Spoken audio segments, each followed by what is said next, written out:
Bien, hoy sí vamos a leer en la Biblia el libro de Génesis, capítulo 1, y vamos a leer del versículo número 20 en adelante.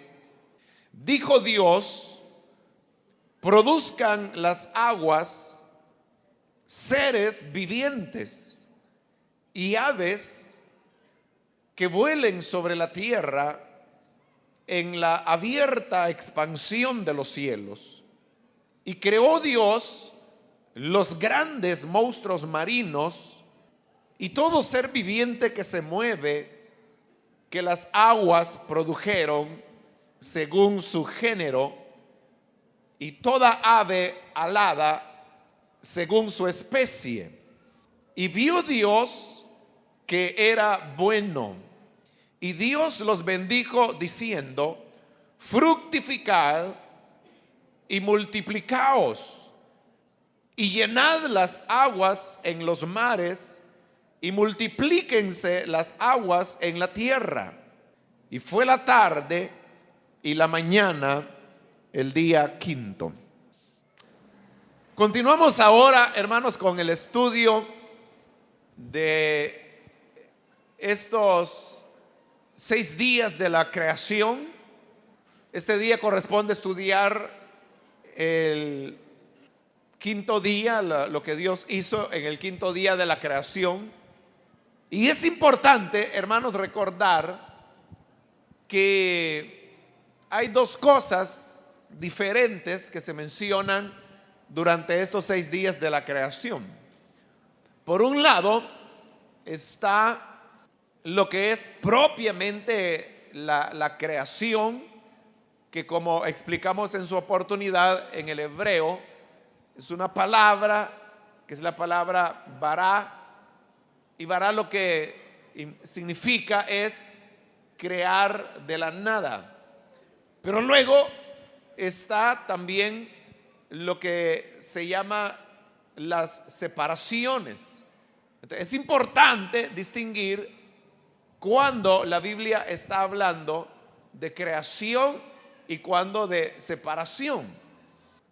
Haciendo, hermanos, un repaso muy rápido de lo que han sido los 4 días de la creación antecedentes, podemos ver que el primer día fue un día de separación, porque Dios separó la luz de las tinieblas. En el segundo día, de igual forma, fue un día de separación, cuando Dios separó las aguas de abajo de las aguas de arriba, y entonces fue cuando Él creó lo que hoy nosotros conocemos con el nombre de atmósfera. El tercer día de la creación, ahí sucedieron las dos cosas, una separación y una creación. Primero, una separación cuando el Señor separó lo seco de las aguas. A lo seco le llamó tierra y a las aguas le llamó mar. Pero luego viene un acto de creación, porque fue cuando a lo seco, que es la tierra, el Señor le dijo: produzca la tierra hierba verde, hierba que dé semilla, árbol de fruto que dé fruto según su género, que su semilla esté en él sobre la tierra. Entonces ahí ya no es una separación, sino una creación. En este caso, la creación de la vida, porque ahí es cuando por primera vez hay vida, y esta es la vida vegetal. Luego vino el cuarto día, que también fue un día de separación, y es cuando el Señor separó el día de la noche y colocó la lumbrera mayor, el sol, para que señorease durante el día, y la lumbrera menor, que es la luna, para que señorease sobre la noche. Fue una separación. Luego llegamos hoy a lo que es ya el quinto día, y este quinto día no hay una separación, sino que lo que hay es una creación, porque ahora Dios se dispone crear los peces y las aves, es decir, los animales que viven en el agua y también los animales que se desplazan por el aire, como las aves, aunque vamos a aclarar algo más adelante cuando desarrollemos eso. De tal manera que el día quinto es un día de creación, no de separación. Ahora, es importante notar, y esto lo hemos dicho en estudios anteriores, que Dios ha venido preparando el planeta Tierra con un fin. O sea, es evidente que hay una progresión en la creación que Dios está llevando. En primer lugar, Él permite que haya luz. Posteriormente, crea la atmósfera. Y usted sabe que la atmósfera es necesaria para todas las formas de vida que hay en la tierra, sea la vida humana, sea la de mamíferos, la de reptiles, la de peces, la de las plantas. Todos, hermano, necesitan de la atmósfera. Entonces esa es una condición básica para que pueda existir la vida sobre la tierra. Luego hay una separación de las aguas y de la tierra, o lo seco, como le llama la palabra del Señor. Esa separación era también necesaria para que se produjera lo que se produjo, y es lo que dio paso a la vida vegetal. Es decir, que hubiesen plantas, que hubiesen árboles, como dice la Biblia, que produjesen su fruto, que su semilla estuviese en ellos. Porque no se podría llegar a este quinto día, cuando Dios va a crear los peces y va a crear las aves que dependen de la vida vegetal, si antes no se había dado origen a la vida vegetal. Y la vida vegetal no podía ser si no había un lugar seco.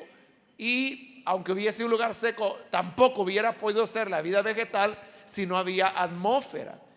Entonces, Dios partió de lo más sencillo y Él poco a poco va avanzando para poder llegar a alcanzar, por así decirlo, las formas de vida superiores o más complicadas. O sea, después de esto, lo que viene en el sexto día es la creación de los mamíferos, que se les considera son ya formas de vida superiores a los peces, a las aves. Y luego, como se le llama la corona de la creación, viene la creación del hombre. Y el hombre es colocado así en un planeta que reúne todas las condiciones necesarias para que la vida humana se pueda dar. Como la meta de Dios era crear al hombre y colocarlo en un planeta amigable donde se pudiesen dar las condiciones de vida, Él ha venido trabajando en estos días previos de la creación para llegar a esa meta. Pero creo, hermanos, que no es difícil entender eso, que a partir del primer día Dios ha ido de los elementos más fundamentales, ha ido, por así decirlo, complicando las cosas, haciéndolas cada vez más complejas, más organizadas, para que luego se lleguen a tener las condiciones en que la vida humana pueda desempeñarse, como veremos que sucederá así cuando finalmente el Señor termine por crear al ser humano. Pero bien, volviendo, hermanos, a este día quinto de la creación, usted tiene ahí el planeta Tierra, ya tiene el día y la noche, tiene el sol, tiene la luna, tiene una atmósfera.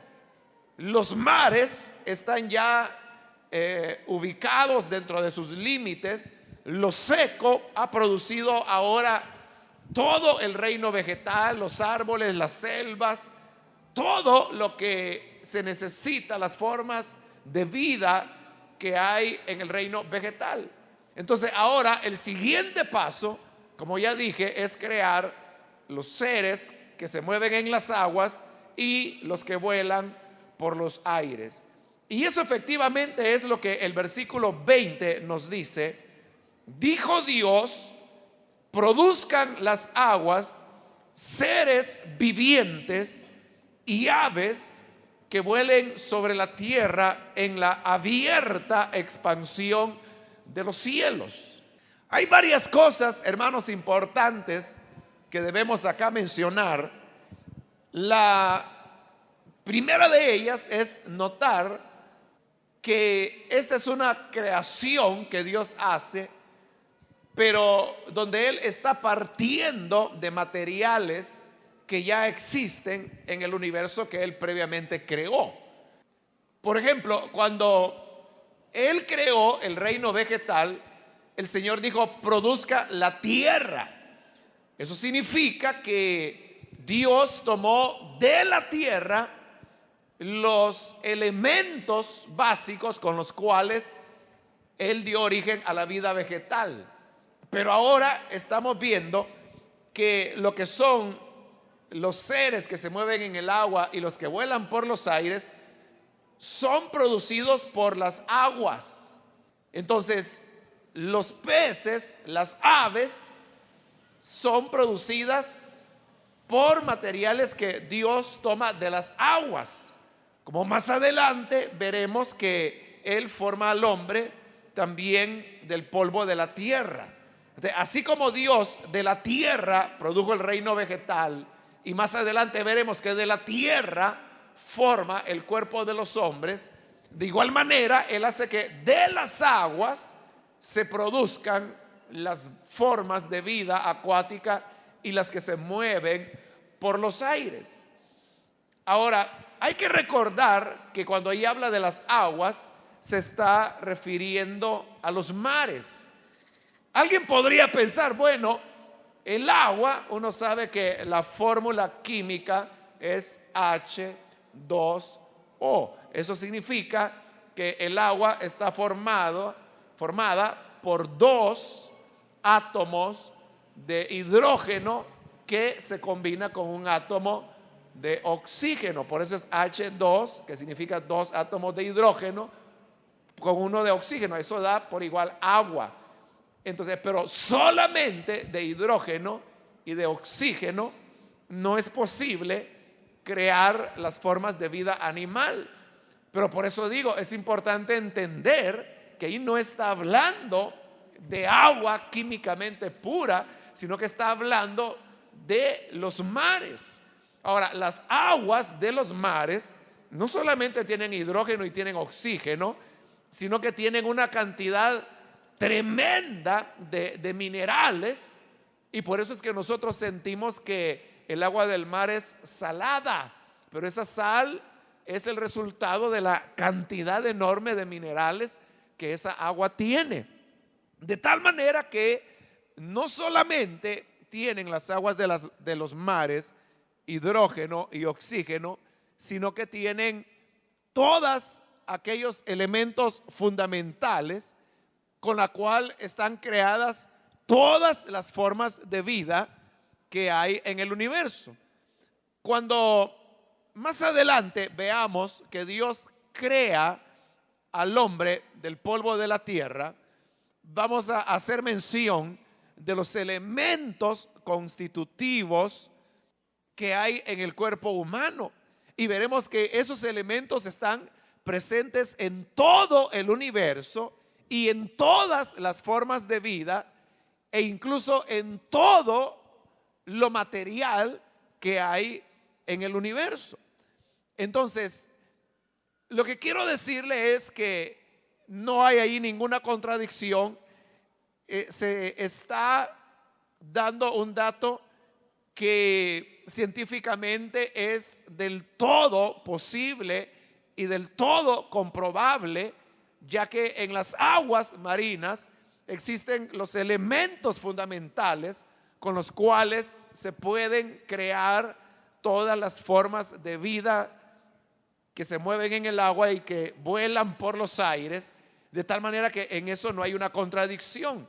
Está diciendo la verdad. Y así como Dios puede formar el cuerpo de los hombres del polvo de la tierra, también nada le costaba, y es lo que hizo, crear las formas de vida de las que estamos hablando, de las aguas, es decir, los mares que habían en el planeta.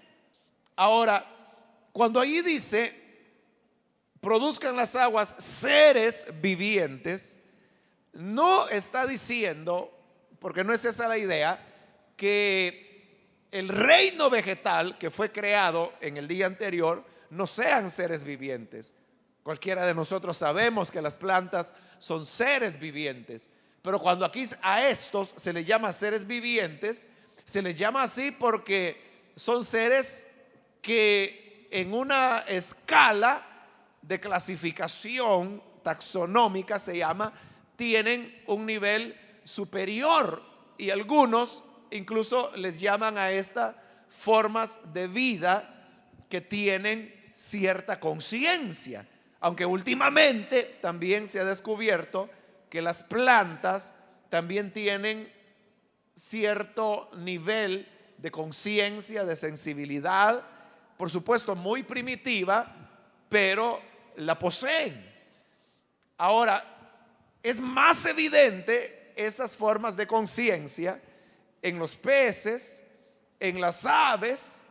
Si usted tiene, por ejemplo, un perico en la casa, por rato usted siente que es como ya un humano, ¿no? Que cuando tiene hambre le avisa, cuando la lora tiene calor también le arma el escándalo. Entonces, cosa que una planta no puede hacer. O sea, la planta no le puede decir tengo hambre, o tengo sed, o necesito aire, o tengo calor. La planta no puede expresarse de esa manera hasta que usted ve que ya se está muriendo, se está marchitando, ¿no? Pero en las formas de vida más complicadas como las que Dios está creando en este día quinto, sí hay una mayor conciencia, y por eso es que se les llama seres vivientes. Ahora, una cosa importante es que cuando allí dice produzcan las aguas seres vivientes y aves que vuelen sobre la tierra en la abierta expansión de los cielos, es importante que usted sepa que en el hebreo no existe la palabra aves. O sea, ese concepto, porque es un concepto moderno. Eso, porque decir ave es, hermano, ya una clasificación que hace la zoología del tipo de animal de que se trata. Pero recuerde, aquí estamos hablando, este libro fue escrito por Moisés hace más de 5,000 años. Entonces, no había una especialización en el lenguaje para referirse a los animales. De tal manera que aunque allí se traduce aves, realmente la idea que la palabra en hebreo da no equivale a aves, sino que la palabra en hebreo simplemente significa cosa que vuela. Así de sencillo, eso significa cosa que vuela, porque para los hebreos eso era, cosas que volaban. Ahora, cuando se habla ahí de aves, el problema es que, si bien es cierto, las aves vuelan, y desde ese punto de vista podría ser una traducción adecuada, pero al considerar que también hay otros animales que vuelan y que no son aves, desde ese otro punto de vista, la traducción ya no hace justicia a lo que de verdad la palabra de Dios ahí está diciendo. Entonces, de lo que verdaderamente está diciendo la Biblia que Dios creó en este día, son los animales que vuelan, no necesariamente aves. Y si usted me dice, bueno, ¿y qué otros animales vuelan aparte de las aves? Pues muy sencillo, los insectos. Usted sabe que, bueno, no todos los insectos, pero la mayor parte de ellos vuelan. Las moscas, los mosquitos, hasta las cucarachas vuelan, ¿verdad? Vuelan, hermano, los escarabajos, vuelan los saltamontes. Bueno, casi todos los insectos vuelan. Y entonces, el problema es que en nuestro lenguaje, y no solo en el español, sino que en los otros idiomas del mundo, ahora aves para nosotros es una clasificación zoológica o taxonómica, y por eso para nosotros ave son aquellos animales cubiertos de plumas, de huesos huecos, y que por lo tanto tienen la factibilidad de volar. Esas son las aves que ponen huevos y se reproducen así por medio de huevos. Esa es la definición de un ave. Pero un insecto es una cosa diferente. Pero esta clasificación que nosotros tenemos en la actualidad no existía en esa época. Claro que si usted leyera en la Biblia una cosa tan literal al hebreo que dijera: produzcan las aguas seres vivientes y cosas que vuelen sobre la tierra, usted diría, pero qué rara la Biblia, cosas que vuelan sobre la tierra. Entonces Dios ahí creó los aviones, ¿no? Porque el avión es una cosa y vuela, ¿no?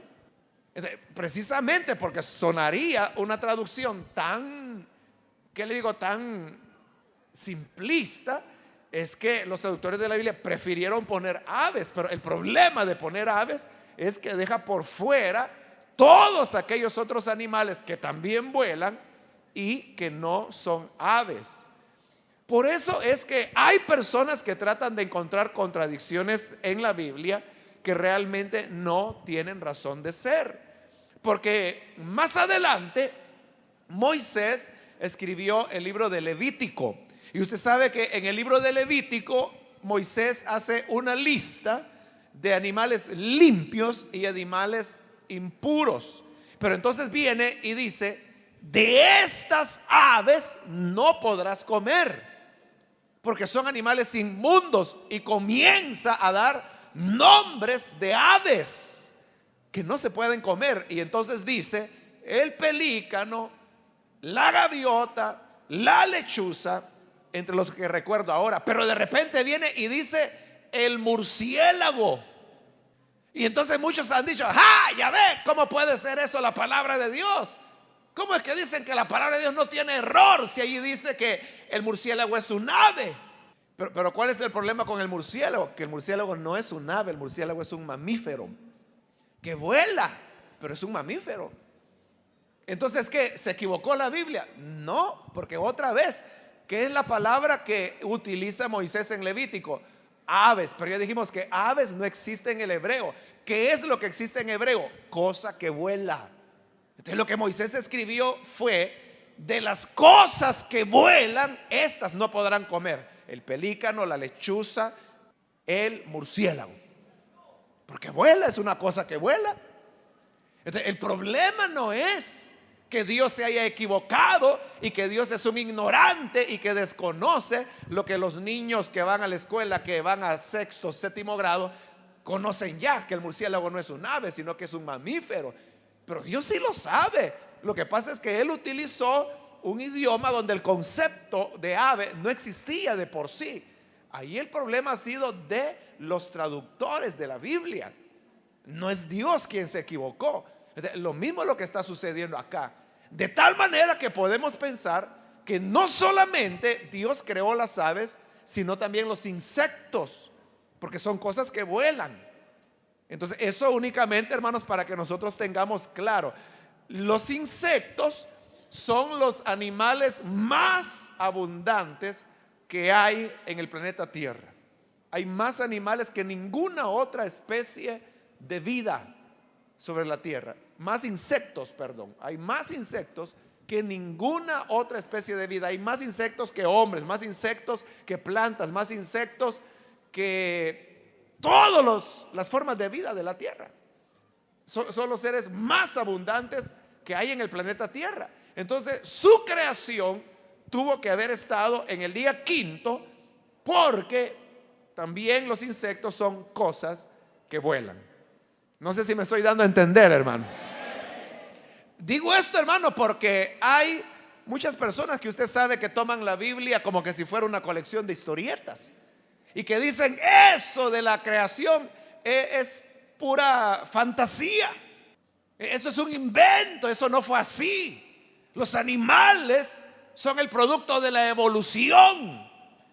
Pero se necesita ser más fantasioso para creer a la evolución que creer la palabra de Dios, que nos dice que Dios ha creado todas las cosas.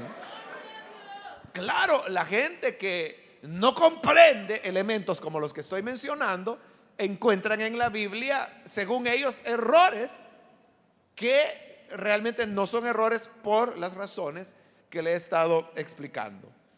Ahora, versículo 21 dice, y creó Dios, y ahí la palabra creó es bará, es decir, formar, crear, no es separación, sino que es crear algo que no existía antes. Creó Dios los grandes monstruos marinos y todo ser viviente que se mueve, que las aguas produjeron según su género, y toda ave alada según su especie, y vio Dios que era bueno. Antes de comentar este versículo 21, quiero añadirle un detalle más que se me olvidó del versículo 20. Y es que cuando allí dice, produzcan las aguas seres vivientes, lo que dice en hebreo es, produzcan las aguas enjambres de seres vivientes. Es decir, que esta creación de Dios fue muy abundante. Fueron cantidades y cantidades de seres que se mueven en el agua y de animales que vuelan por el aire que Dios creó. Fueron enjambres, fueron por cantidades que los hizo. Ahora sí, en el 21, y creó Dios los grandes monstruos marinos. Cuando habla ahí de monstruos marinos, ¿a qué se refiere? Se refiere, hermano, a los grandes animales que viven y vivían en el mar. Digo viven porque algunos de ellos continúan existiendo, como la ballena, por ejemplo, que es un animal muy grande. Y dije que vivían porque recuerde que cuando Dios creó allí, Él creó todos aquellos animales que ahora ya no existen porque se extinguieron. Más adelante vamos a ver por qué se extinguieron y que hoy los conocemos como los grandes dinosaurios.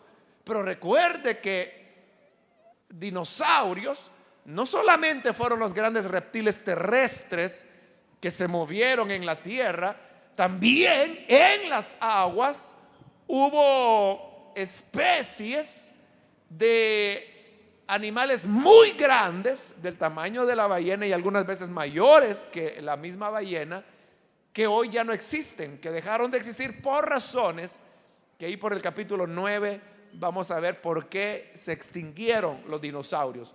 Entonces, cuando ahí habla que Dios creó los grandes monstruos marinos, se está refiriendo no necesariamente a monstruos entendido en el sentido que eran como dragones o como, ¿qué le digo?, espantos del mar, sino que entendidos como animales que eran muy grandes.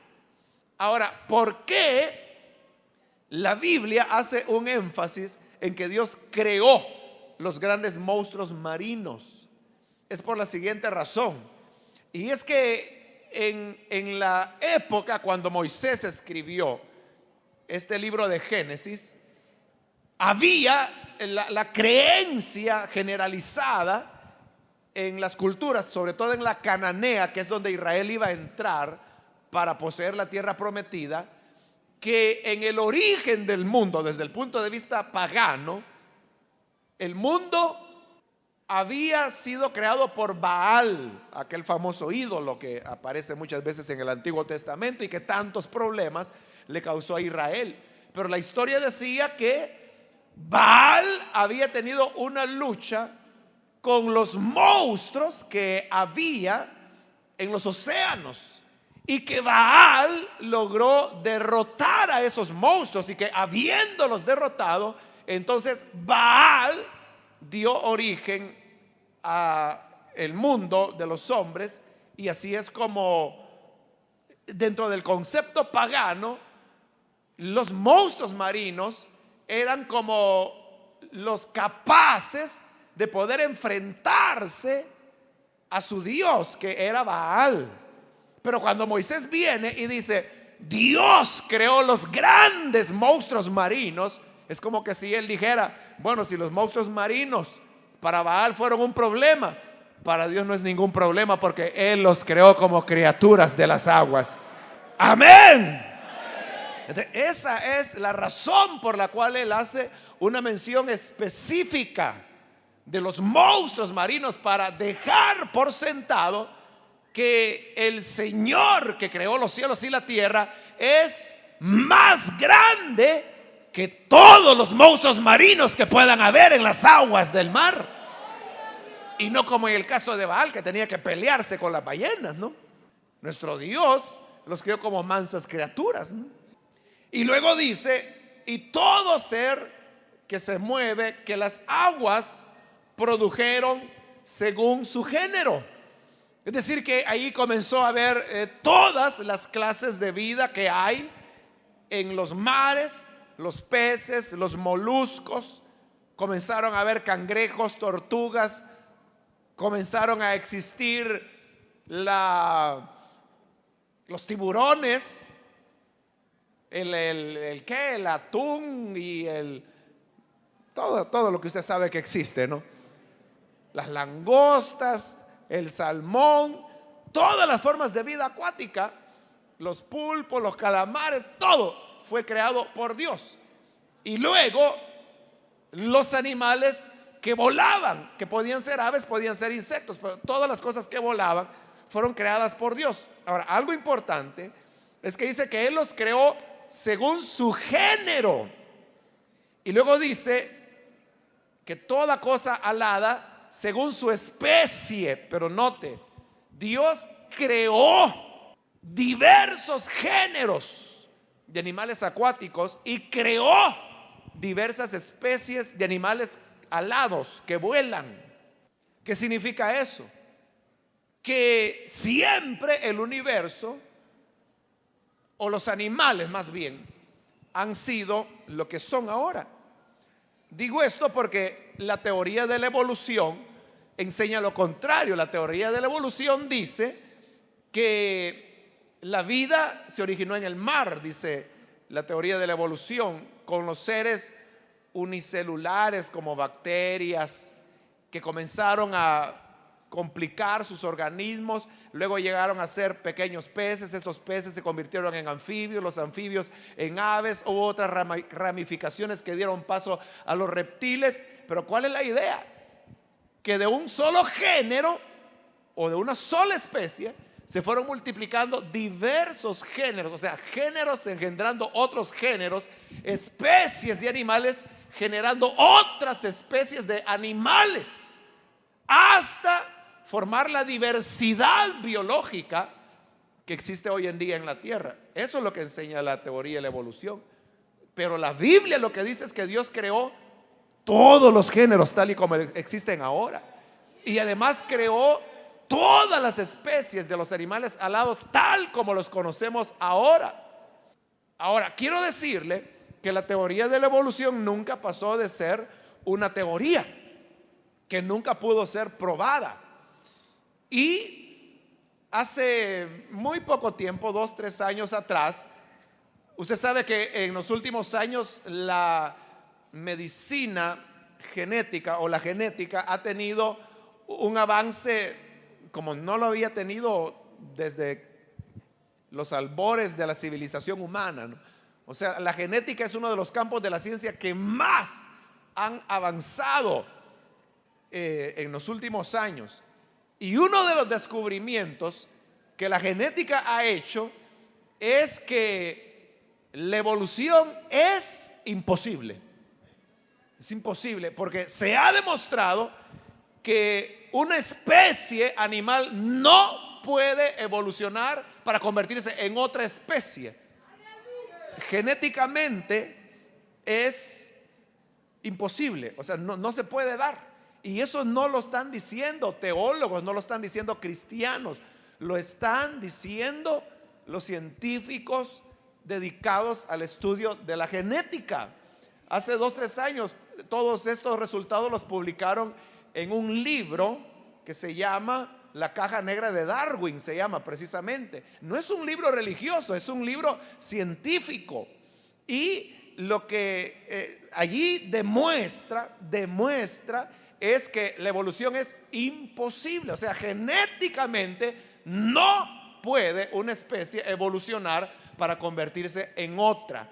El argumento es muy largo y es muy complicado, o sea, no se lo podría explicar en este momento porque es todo un libro para poderlo entender.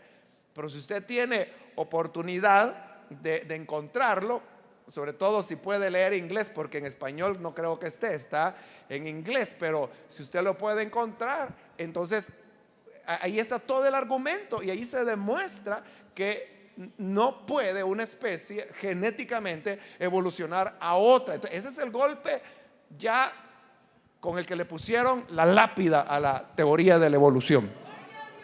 Y entonces, si el hombre en los últimos casi, ciento y tantos años estuvo creyendo que el hombre era el producto de la evolución y todo lo que existe es producto de la evolución, pero ahora la ciencia demuestra que la evolución es un imposible, entonces ¿qué alternativa queda?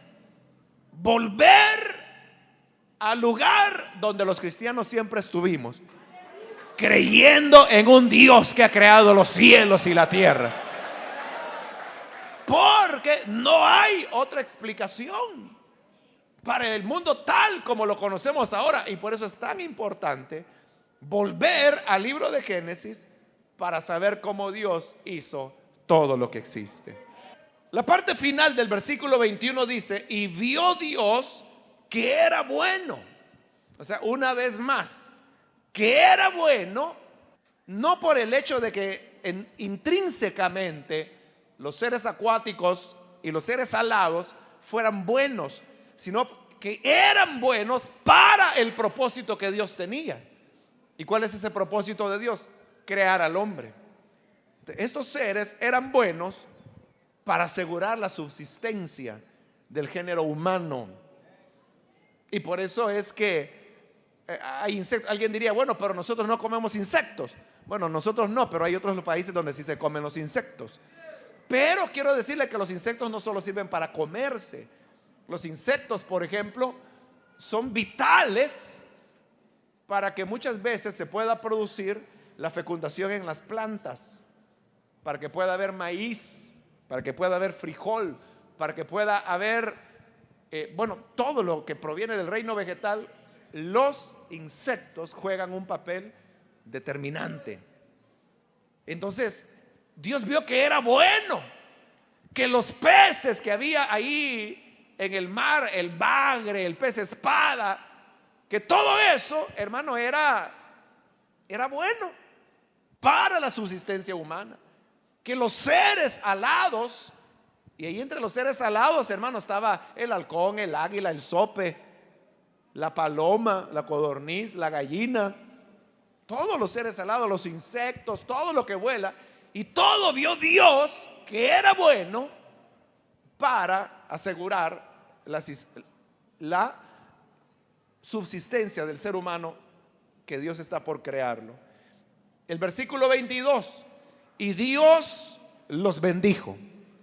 Es decir, los animales están bendecidos por Dios. Los peces están bendecidos por Dios. Los camarones están bendecidos por Dios. Los insectos, todo está bajo la bendición de Dios, porque dice: Dios los bendijo, diciéndoles: fructificad y multiplicaos y llenad las aguas en los mares y multiplíquense las aves en la tierra. Entonces Dios ordenó que los animales se multiplicaran, que los peces generaran otros peces, que las aves y los insectos, todo animal alado, también se reprodujera y que llenaran las aguas y llenaran los cielos para la subsistencia de la vida humana. Y luego dice el versículo 23: y fue la tarde y la mañana el día quinto. Ya hemos explicado que así es como los hebreos cuentan los días, ¿no? Que comienza en la tarde y termina en la tarde del siguiente día. Entonces, la tarde y la mañana, que para nosotros sería un día, para ellos es un día. Y este fue el día quinto, donde Dios creó los animales que se mueven en el agua y los animales alados. Entonces, esto, hermano, nos habla sobre el amor que Dios tiene para con nosotros, porque Él creó todo esto para nuestro disfrute, para que usted, hermano, pueda tener acceso a todo lo que Dios ha creado.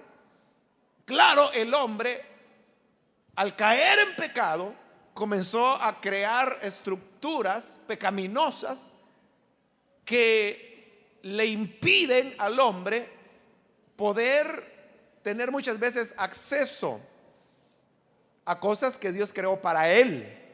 Usted sabe, hay personas que no tienen, por ejemplo, acceso a la tierra para trabajarla. Hay personas que no tienen acceso a alimentos. Hay personas que no tienen acceso a aves para comer. Hay personas que no tienen acceso a peces para comer. Entonces, pero eso ya es cuestión del pecado del hombre, un resultado del pecado humano. Más adelante lo veremos en la caída del hombre, cómo el hombre se aliena, es decir, se separa de la creación que Dios preparó para él. Nunca fue la idea de Dios que los seres humanos tuvieran escasez, que tuvieran hambre, que tuvieran, hermano, necesidades como hoy en día tienen muchas personas que mueren de hambre. Usted sabe, en nuestro país alrededor del 23% de las personas están desnutridas. No solo en África la gente se muere de hambre, en medio nuestro también. Entonces, ¿pero por qué ocurre eso? Por causa de la entrada del pecado, lo cual veremos más adelante. Pero precisamente por eso es que Dios envió a su Hijo Jesucristo, porque Él vino para deshacer las obras del diablo. Por eso es que cuando el hombre cae en pecado, y eso lo vamos a ver ahí en el capítulo 3, Dios inmediatamente le da al hombre la respuesta, y la respuesta es: nacerá un hijo de la mujer que aplastará la cabeza de la serpiente. Y esa era ya la promesa acerca de la venida de Cristo, como aquel que reintegraría al hombre lo que el hombre perdió, porque Satanás se lo arrebató porque el hombre se sometió al pecado.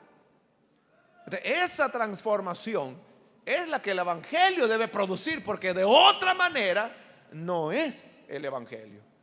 Pero eso, repito, lo veremos más adelante. Por hoy, hermano, que baste con comprender que Dios es un Dios de amor, que ha creado un universo pleno, lleno, hermano, de todo lo que el ser humano necesita para subsistir, para llenar todas sus necesidades físicas, emocionales, afectivas, espirituales. Pero por causa del pecado, las cosas se echaron a perder. Si usted reconoce estar en pecado, quiero decirle que Cristo Jesús vino para que todo aquel que en Él crea no se pierda, mas tenga vida eterna. Crea en Él y Él le redimirá de su situación de alienación, de alejamiento de todo lo que Él le quiere dar, porque Él quiere librarle del pecado, que es lo que le impide poder tener todo lo que Él quiere que usted tenga. Y luego, en la medida que los hombres son redimidos, la iglesia afecta a la sociedad para que la sociedad pueda también transformar sus estructuras pecaminosas, para que sean cambiadas por estructuras más humanas, más cristianas, donde ya no importa el interés propio, sino el interés por los demás seres que han sido creados a imagen y semejanza de Dios. pero todo comienza porque en nuestra vida haya una transformación. Si usted desea esa transformación, hoy es el día para recibir a Cristo en su corazón. Amén. Vamos a orar, vamos a cerrar nuestros ojos.